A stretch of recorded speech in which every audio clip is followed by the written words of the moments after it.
So we're doing. There's not much talking throughout the video, so I have to do a voiceover. There's a lot of chopping though, and that is how I communicate with the goshawk.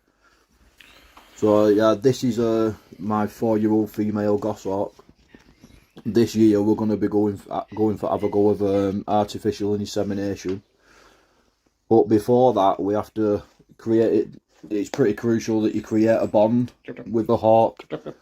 So in this video, we're going to be going through nest building and creating this bond, because it would be easy to put a female and a male goshawk together, but the female goshawk is very picky in who she picks as her companion. So if I was to put a male goshawk in with her now and she didn't get on with him, she'd probably kill him.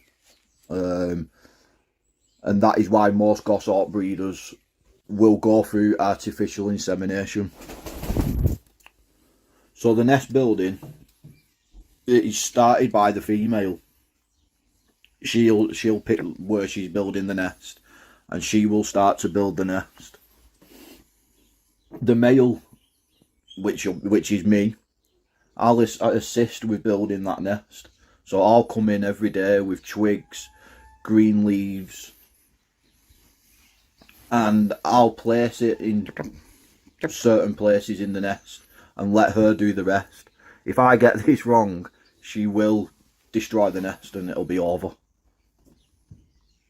So yeah, the female will do most of the nest building, and I just leave it as that. As you can see, I'm not I don't put it in places, I just leave it to her to do.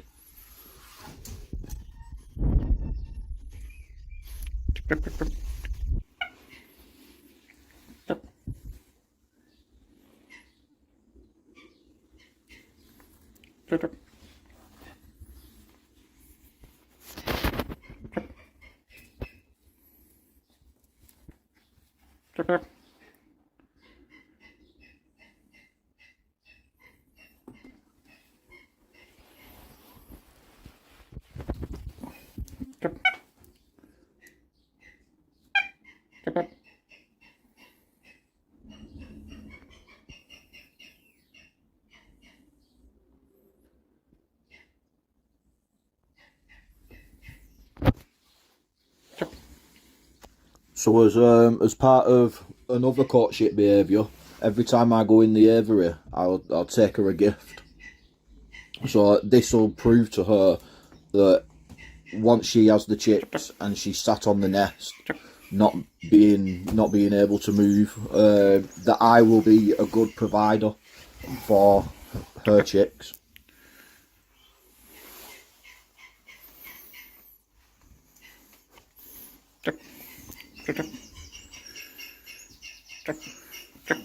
And as like I'm to keep touching her, it's called a preening process. So we'll do it how she nibbles my fingers and nibbles my coat and my jacket.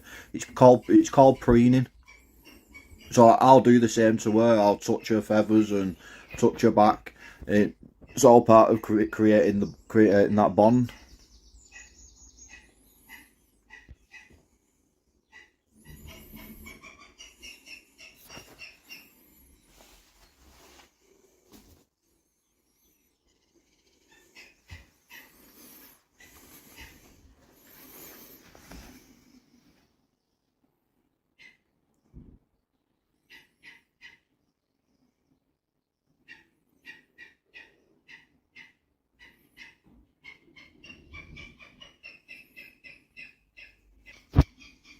So the passing of food, what we're doing here, that means pretty much that she's happy, she's accepted me. So we'll keep doing this, and so on and so on, until she's ready to stand.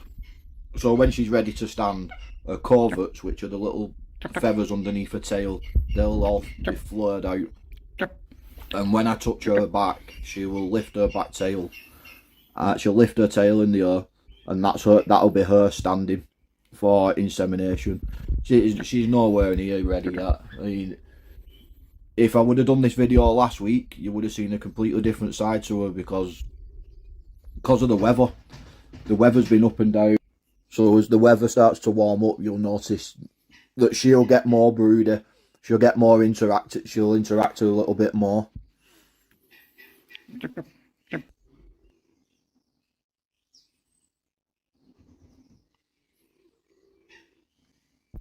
So now we've done the courtship and nest building with the female. It's time to start with the male. It's pretty much the same principle, but I won't go in his aviary. It's his own. That's his own territory. So you just start by passing him chicks through the through what I'd call a glory hole. But start by passing him chicks. At first it gets a bit aggressive, and he'll want to snatch them chickens off you and fly away. But you keep doing it, he'll come round like he is now, and he'll just take the chickens off you. Just keep doing this all the time. Get him used to your hands going in. Get him used to food going in. This bit shouldn't take too long. As soon as he starts coming into condition, he'll just get over the fear. So now he's taking the chicks off me, it's time to start passing him twigs, greenery. He'll start building a nest. So all the time we're passing him stuff, I'm chirping as well. Chirp, chirp, chirp, chirp, chirp. It's all part of the courtship. Play about with the twigs. So once you put your hand in and you've got the twigs in your hand, just play about with them. He'll just take them. He'll pick them up and take them to the nest. So same again. I still never go in the aviary. It's his territory. But you can see his coverts, the fluffy feathers at the back there now. They're coming down. So this guy is ready for donating. Keep chirping. Keep spending time with him every day. He'll get more used to you. So I just wanted to touch a bit on equipment that we use, like copulation pads. I've seen some people use a bag. So these are just a few things that I've tried. Use a bag, the bird will hit it, you put your arm on a 45 degree and it'll catch any semen. Same with a normal bag. I have seen people use rubber gloves as well, or you know, the plastic surgical gloves. So these are our own design. We've been trying about with little Velcro straps. Put your fingers through. And the bird will hit it. Obviously, it'll catch any semen. Well, this is the one I've been using at the moment. Same again. Made out of latex. Just wrapped a sock around it. Gives the bird something to grab hold of, and just a handle for like just to keep hold of it, just for safety, so it don't slip off anywhere. But yeah, this is the one I've been using. It seems to work a lot better. So as well as the copulation pads, I'll be using I use a fine syringe just to draw up any semen off the pad, and then we'll put it in one of these. We'll try again. Then we'll put it in one of these little pods, and then obviously, because it's a new bird, a microscope just for check whether the semen's live. So once you've figured out what copulation pad you want to use, just keep putting your hand in every day and chirping. He'll just come to it. It's just a natural instinct. He'll just come straight to it, and he'll do his business. So at this point, he's really horny, and he's waiting for me. He's like he'll call me throughout the day to come to the pen. So as soon as I put my hand in, as you can see, he jumps straight on it, no messing about. Like I say, it's just a natural instinct. It comes straight to him. Once you've got your semen, as you can see, it is not a lot at all. He'll produce more as he gets older, but he's only 2 year old, this bird. So now I've just drawn a little bit out of the pod, and I'm just going to put a little bit on the slide so I can put it under the microscope just to see whether he's fertile or not.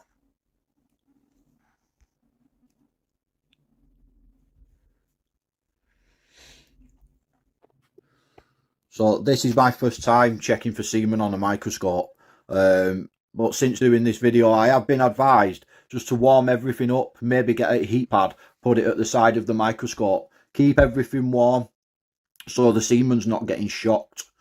You see things going round in circles or not moving properly, that's because I've shocked it with the cold.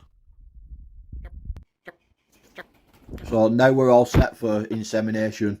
Every time I go in, she'll fly to this ledge, and I start rubbing her back and pushing down slightly. She'll stand, she'll move her tail to one side. I really struggle getting the footage for the insemination. So hopefully I can explain this to you and you'll understand.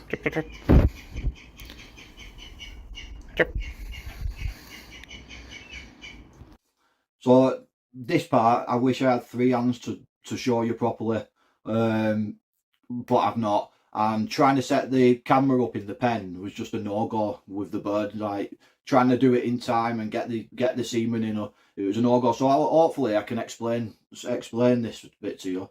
So you've got your pod, you've got your semen. You're going to draw it up into a 10mm syringe. I've just knocked this up. It's a 10mm syringe with a WD-40 straw. Makes life a lot easier. It saves money on all the expensive equipment as well, as long as you keep it all sterilised and clean.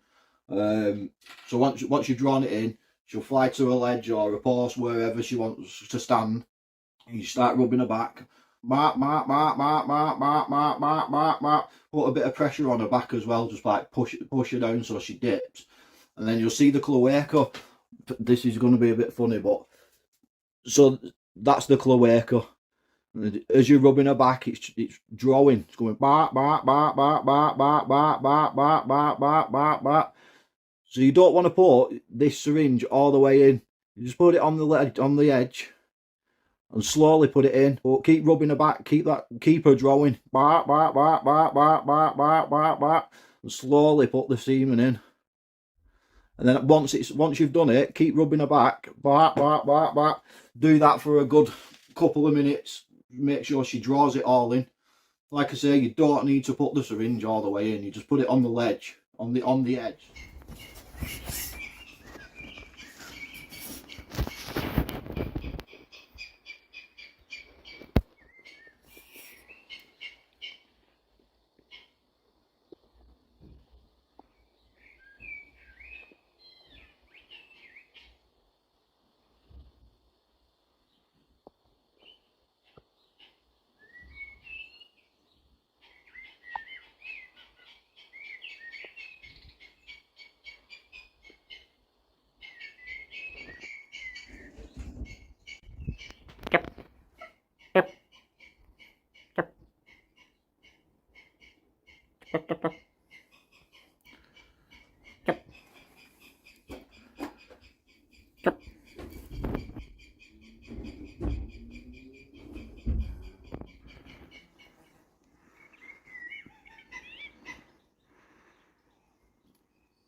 So now she's started laying. She'll lay an egg every 2 to 3 days.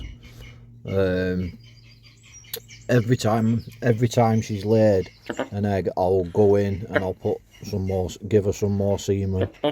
As you can see. So I was pretty lucky to have the male with me.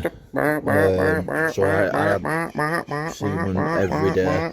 So I went in every day and gave it up just to make sure we could catch them eggs.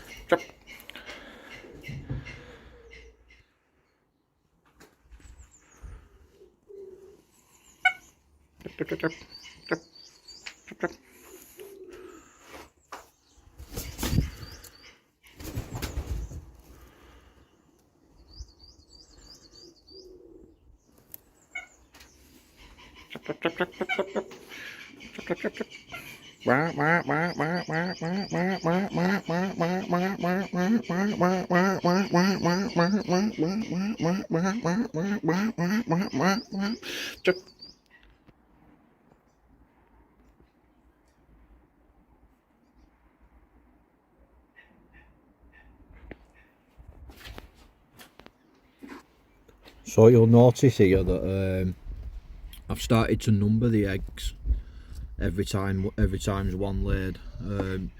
I've done that with a graphite pencil, not lead, as lead will probably poison the eggs.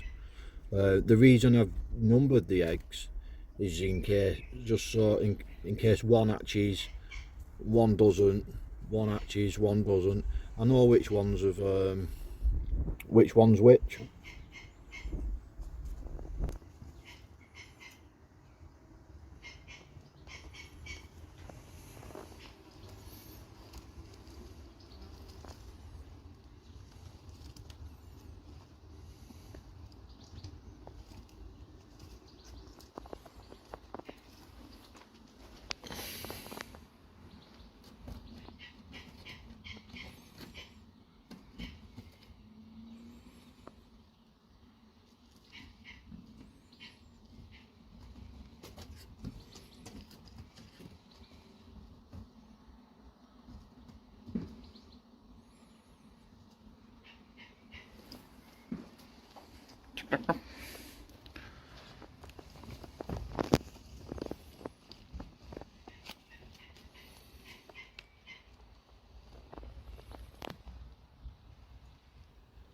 So goshawks, they'll usually sit on the eggs for 40 to 42 days. The first egg should pip around about 30 to 32 days, and they will hatch in the order that they was laid in. So that'll be every 2 to 3 days, which takes it up to like 42 days. So from now on, it's just a waiting game. How are we doing, guys? Just sat here in anticipation now, waiting for these eggs to hatch. Could be any day soon now, any day, Wednesday. And she laid her first egg on the 3rd, so we're looking at Wednesday-ish. First egg might, oh, fingers crossed we've got it, we've done it. I mean, if I don't do it, if it's not worked, it's not worked. I'll have a go again next year. But she's sitting tight. Chop chop. Chop chop. Chop chop. Chop chop. Chop. Chop. Chop. So yeah, she did end up laying 5 eggs. I'm not hopeful for the 5th egg, but fingers crossed. I'll be happy if I get 1 chick this year. It's all a learning curve for me. Well, just a little update really.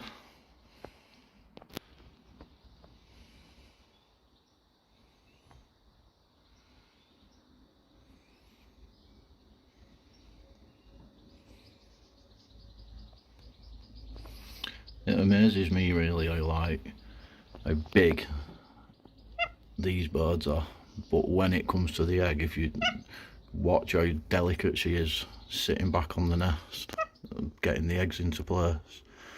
I don't think, she's not really happy that I'm talking. Normally I'm be chirping when I come in here, but fingers crossed, next couple of days we could have something.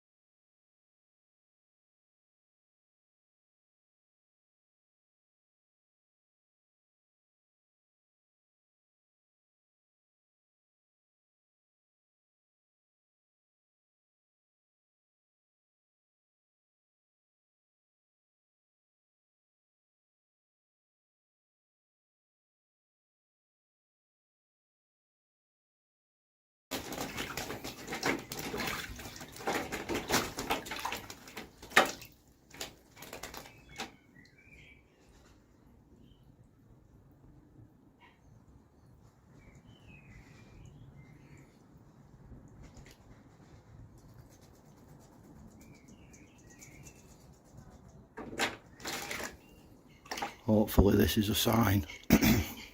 What they tend to do is they tend to have a bath and then they'll sit on the eggs. It's to cause the humidity, to help the chicks hatch out the egg. So I'm hoping that this is a sign. So guys, I didn't really want to be ending this video like this. I thought I'd be well happy and we'll have chicks. But unfortunately, this year wasn't a successful one. That doesn't go to say the information that I've put in this video is wrong, because it truly isn't. This is a few people that I've spoke to in the falconry game that breed birds have said that this is what happens in falconry when you're trying to breed birds, and it's probably best that I've encountered this on my first go rather than expecting chicks every year. So where do we go from here now? So at the moment the birds are going through what's called a molt. So they'll drop all the feathers and regain new ones. This is just to get rid of any damaged feathers or unhealthy feathers. All birds do it, all species of birds. It's not just my birds. So we'll let them go through the molt. Depending on what species of bird it is though, this could take weeks, it could take months. So just apart from that, we have like a season as well where we can fly our birds. So unless you're doing like pest control, or you've got a display like a display centre and you're doing displays, we keep, for 6 months of the year, we put our birds in a pen, feed them a varied diet. So she'll get like pigeons, rabbits, quail. She'll look like she was going to claw me then. She'll get pigeons, rabbits, day-old chicks, turkey poults, and yeah, she'll just be fed on a varied diet. So our season is like from the end of February till he's not happy, he's like, what the hell is he doing? The end of February till about the end of September-ish, October, we'll start getting the birds back out, and we'll start with the training again. So if you don't see many bird videos up at the moment, that's why. During the season they get flown hard, they have to work for the food as well. So at the moment they're just enjoying life and not having to work for the food and get fed. I mean, so going back to why we wasn't successful, I think it was this guy. He just started donating. He's only 2-year-old, so he just started donating, and we could come up with loads of excuses, but obviously this year just wasn't our year. So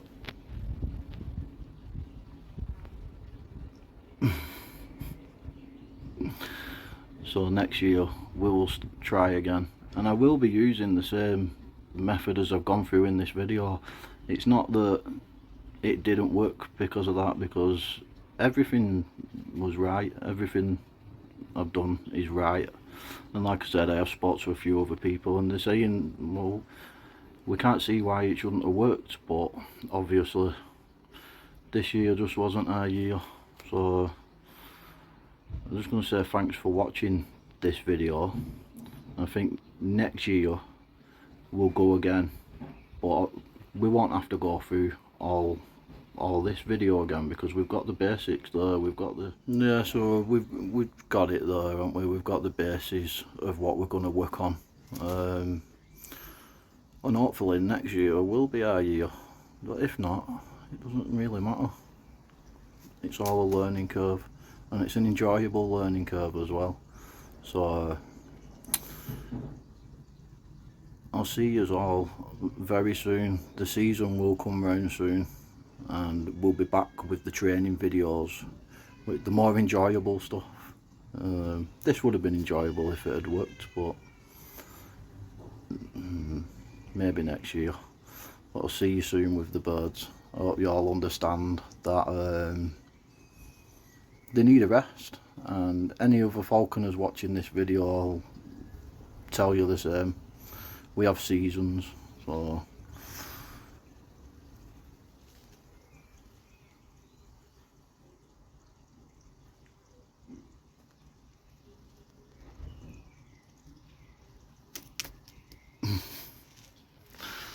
we'll see you in the next one, guys.